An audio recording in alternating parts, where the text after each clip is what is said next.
Good morning, Happy Valley, and welcome back to another edition of the Penn State 365 podcast. I'm your host, Richie Schnyderite, and today we have a special guest, Gary Stokan of the PeachBowl. Gary, how's it going today? Great, Richie. Happy Thanksgiving to you and all your fans. Yeah, same to you. PeachBowl is an interesting one, but before we get into and diving deep into that one, I want to just hear your background of how you kind of got into the PeachBowl and how you got to the position you're at today. Well, I played basketball at North Carolina State and then coached basketball there after I graduated. Left coaching and got into the business world of sports by joining Adidas in 1980, 81, and then was with Adidas, then moved to Converse, then started my own sports marketing company, sold that to a company from London. Before the 96 Olympics in Atlanta, went back to work for Adidas, and then took this job as president of Atlanta Sports Council and president of the and CEO of the PeachBowl back in 1998. And here we are 25 years later, still in the same job. Yeah, you just mentioned it's been 25 years since you've been in charge, basically. What makes the PeachBowl such a great bowl? And it's obviously a staple of college football. It's been around forever. Yeah, being a part of the New Year's Six is really relevant. Obviously, you're going to get, like we did last year, a semifinal every 3 years, where we hosted Georgia and Ohio State, number one against number four, and 22.5 million viewers, which is all-time top 20 in cable TV history. But this is the last year that we'll have the 14 playoff. And then next year, when we move to a 12-team playoff, we will host our Aflac kickoff game will be Clemson versus Georgia, which will be two top 10 teams. And then we move to the quarterfinal where we'll host in the Chick-Fil-A PeachBowl a number 1, 2, 3, or 4 conference champion team. And then we'll host the national championship at the end of next season in Atlanta, a second time and first city ever to do it twice. And then in 25, we'll host the CFP national semifinal again in the 12-team playoff. So you add that plus the SEC championship every year, and Atlanta's got a lot of top 10 teams coming through and top 10 games over the next couple of years. Yeah, you're not kidding. Before we even get even further into the PeachBowl and who could potentially be there, I just want to get your thoughts on this since you've been around for 25 years. How crazy has it been between switching to BCS to college football playoff? Now you're a rotating college football playoff game. Then next year you're getting two really big games. So how crazy has that whole process been? Well, I go back to 2006 when the BCS was talking about hosting another bowl game and creating a national championship. And prior to that, in the BCS, the Rose, Sugar, Orange, and Fiesta hosted their game, and then the polls would select who was number one. They wanted to finalize it with a championship game, and so us in the Cotton Bowl really put strong bids in. We didn't win because basically the commissioners agreed with the 4 existing BCS bowls to host their game, and then on a rotational basis host the national championship 2 weeks later. So I'm a very competitive guy, and in 2007, the NCAA legislated a 12th game to the regular season schedule. And so I went to my board and said, if the BCS isn't going to let us in on the backside, we're going to start the BCS on the front side of the season with a BCS-type bowl game to open the season. And I went to Clemson, who was going to be ranked top 10, and went to Alabama in Nick Saban's second year. Now, he had finished 7-6 his first year, lost to Louisiana Monroe. People forget that. And they were borderline where they were going to be top 25 in year 2. And so I brought Alabama Clemson in. We had a huge sellout game, big for TV ratings. And prior to that, TV ratings were low until you started your conference schedule in week 4 or week 5.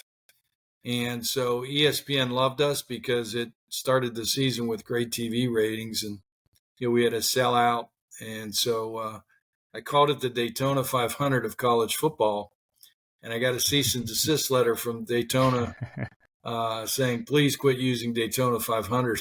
So, but that's basically what we created. And now we've changed the face of college football because you see games like Ohio State, Notre Dame to start the season now. And we've been the only city that has continued it since 2008. Where, as I mentioned, this year we'll have, coming up in 24, Clemson versus Georgia. So, that was an interesting change. And then us moving into the playoff in 2014 when they started the CFP playoff was big. We had worked hard. We had brought the College Football Hall of Fame to Atlanta, opened it. We had created the kickoff game format. So I think the commissioner saw us giving, and the president saw us giving back to college football. And we've given away now $62 million to charity, which is number one in all bowls, the 44 bowls. So we're the most charitable bowl organization. And we do that because we were founded in 1968 as the 9th oldest bowl game, but the first game created for charity. And so we've kept that as a part of our DNA. But the playoff is huge, hosting number 1, number 4 that we have in each of the 3 semifinals we hosted. Hosted the national championship in 2017. We'll do so again in 2025. So Atlanta, a lot of media have called us the capital of college football with those type of events coming into town, and then the College Football Hall of Fame being established there in Atlanta. Yeah. Awesome. I know I want to go back a little bit to the kickoff games. I know you mentioned Clemson, Georgia. I'm looking now Tennessee, Syracuse the year after, and South Carolina, Virginia Tech. Is there any plan to potentially get another Big Ten team down there? This is a Big Ten podcast. Yeah, we'd love to have the Big Ten. The difficulty in getting a Big Ten team is that, as an AD, you have to host 7 home games to make your budget financially. And so in 1 year, you have 5 home games because they play 9 conference games. You have 5 conference games at home, and then you have 4 away. Well, the next year you have 4 conference home and 5 away. So that year, when you have 4 conference games at home, you got to take your other 3 non-conference games and schedule at home to make your budget of 7 games. Now Ohio State next year has 8 home games because they have 5 at home and 4 away. Conference-wise, they've scheduled their other 3 non-conference games at home. So, and because they're, Penn State, Michigan, Ohio State have, 100,000 seats, that's a lot of revenue to make up. And it's a lot easier in the ACC and SEC when they have 8 conference games. They can schedule 3 more non-conference games at home, get their 7, meet their budget. They still have 1 game left that they can come to Atlanta and make, more than they're going to net at a home game. So financially, it's much better. It's better for the players because players like to play in big time games on big time stages. And it's great for the fans because they can see ranked opponents play rather than just, a non-directional school, not to denigrate anybody, but, those are kind of win games scheduled by a lot of people in that first game. Yeah. Now, looking forward to this year's Peach Bowl, obviously projections are showing a ton of Penn State. Do you think, I guess you can't reveal too much, I guess, but is there a good chance Penn State will be there? Yeah, it's interesting. We used to select our teams, but once we moved into the CFP in 2014-15, the selection committee will select our team. So we don't really have any say-so. I mean, okay. I remember in 2014, I called Bill Hancock and said, so Bill, on Saturday, you're going to call me and let me know what 2 teams we're going to host. And he started laughing and he said, Gary, you'll find out when the rest of America finds out. So we literally, just like you, sitting on Sunday afternoon, waiting for ESPN to put the rankings up there and what bowls they're in. That's how we'll find out. Now, this year, it's a little different in that, the Rose and the Sugar will host the semis. So the selection committee will take the number 1 team and put them geographically in an advantage. And they'll play number 4. and then 2 will play 3 in the other bowl game, whether it's the Sugar or Rose. Yeah. Then the selection goes to the Orange Bowl committee. And the reason why the CFP doesn't select those teams is because the Orange Bowl has contracts with the ACC. So they have to take the highest ranked ACC team that's not in the playoff, and they have to pit them against either Notre Dame, the highest ranked Big Ten team, or highest ranked SEC team. So that's how the Orange Bowl will select. And then it'll go back to the CFP selection committee. They'll place the group of 5 highest ranked champion, which if the season ended today, it'd be Tulane. They were ranked 23 last night. And they'll place them in either us, the Cotton, or Fiesta. And then they'll take the 5 next highest ranked teams and place them in our game, the Fiesta and the Cotton Bowl. So that's how the selection process will work this year. Penn State right now, being number 11, is in that mix.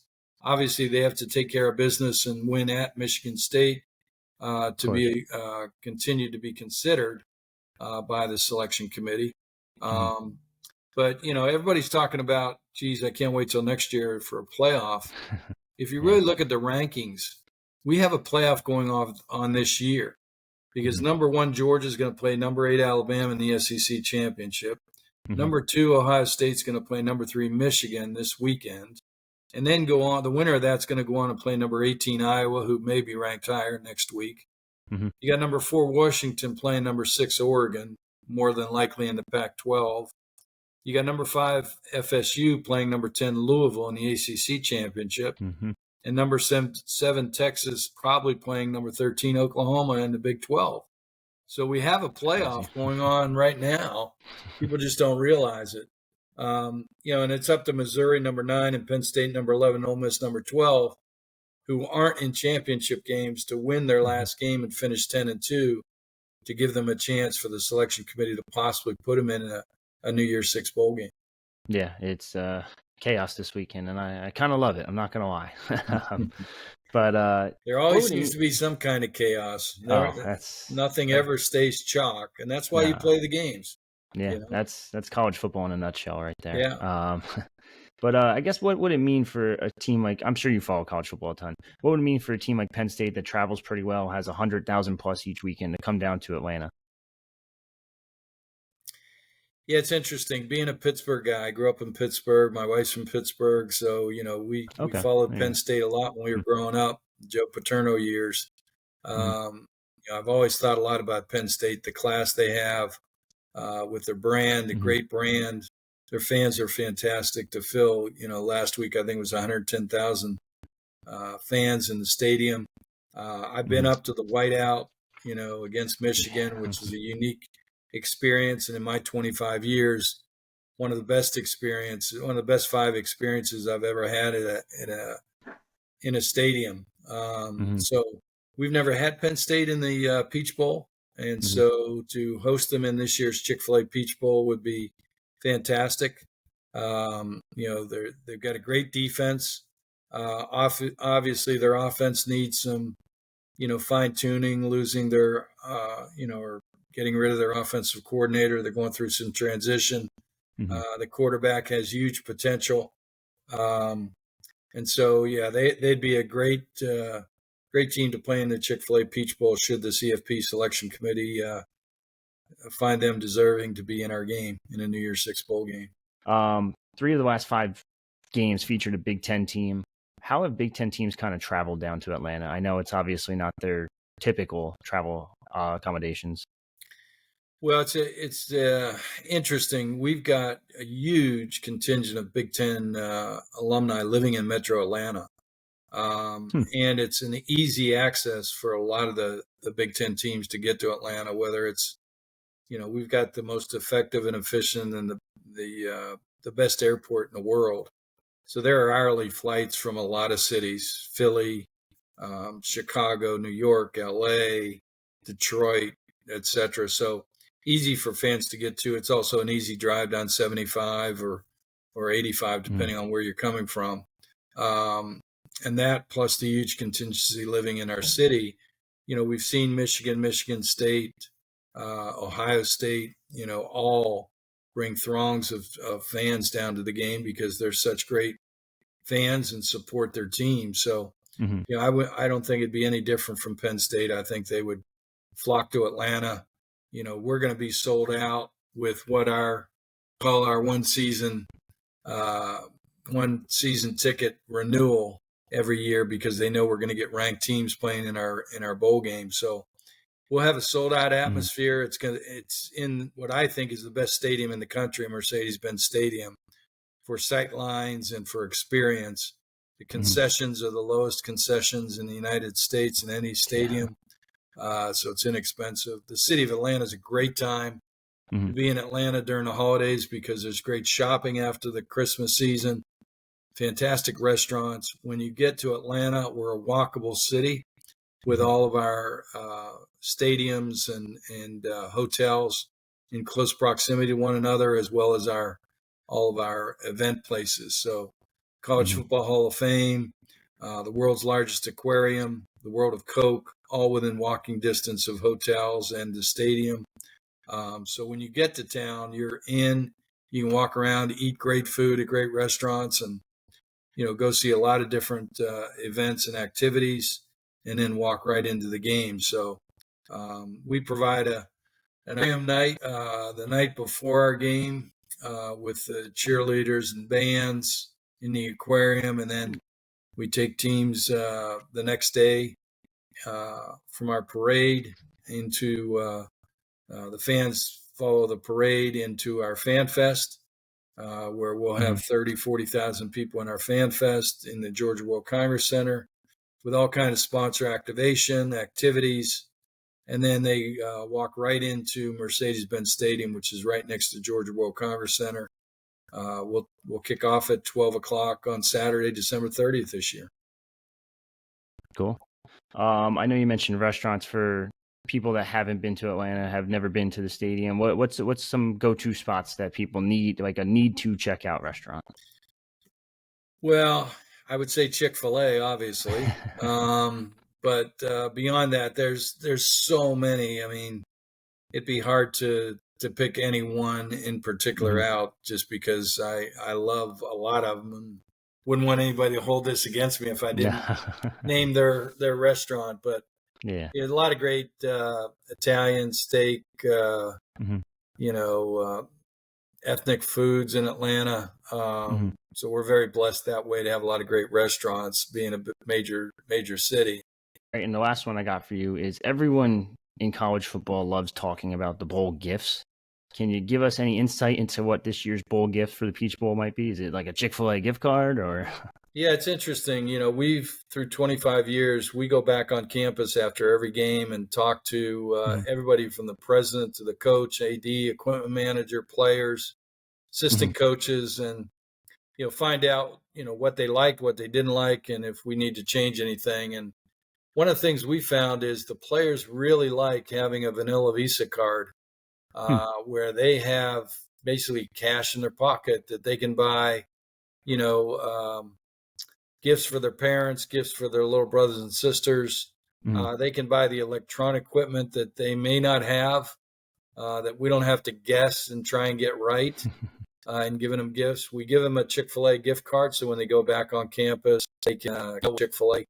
And then we give them a white paneled football that the night before the game we'll have a barber shop with probably 10 barbers, and they can pass those footballs around to get their teammates to sign them, because as we tell them, it may not mean something to you now, but in 10, 15 years, and when you're in business, you're going to want that football sitting on your credenza or your desk at home, and brings back good memories of when you played in a New Year's Six bowl game. So that's kind of our package. And, we provide a great bowl week experience with Live, Laugh, and Learn. We want the players to live great, so they live in great hotels, have a great hospitality area, travel first class, play in a great stadium like Mercedes-Benz, and practice in Mercedes-Benz. We want them to laugh, so we've created a 40-pound WWE belt that battle for bowl week. Every night we have a different competition, because all players want to do is compete on everything. And so they compete against the other team, and we give the belt away, and then that night, and then the next day they've got to give the belt back and compete again the next night for the battle for bowl week. And then at the end, we have a winner after all the competitions. And then so that's our laugh part. Our learn part is basically we want the players to give back during the holidays. So they do a community outreach program. And then we take them over to Children's Healthcare of Atlanta, where kids didn't get out of the hospital for Christmas. And some of them may never get out of that hospital. So, good time for players to give back during the holidays. And then we take them to Ebenezer Baptist Church, where Dr. King actually spoke from the pulpit and was the pastor.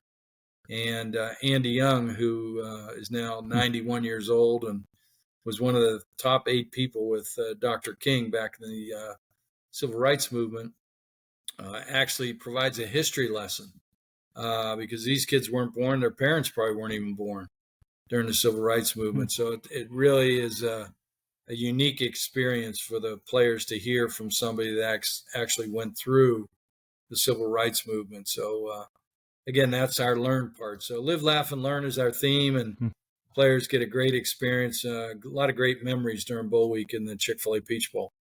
Yeah, you're not kidding. Gary, that's really all I have for you. Is there anything else you want to plug before we sign off? No, if we can help down the stretch here over the next couple of weeks, if Penn State's in the mix, we're happy to help anything we can do. All right, Gary, thanks again for everything. I really appreciate it. For me and Gary, that's another edition of the Penn State 365 podcast. Signing off.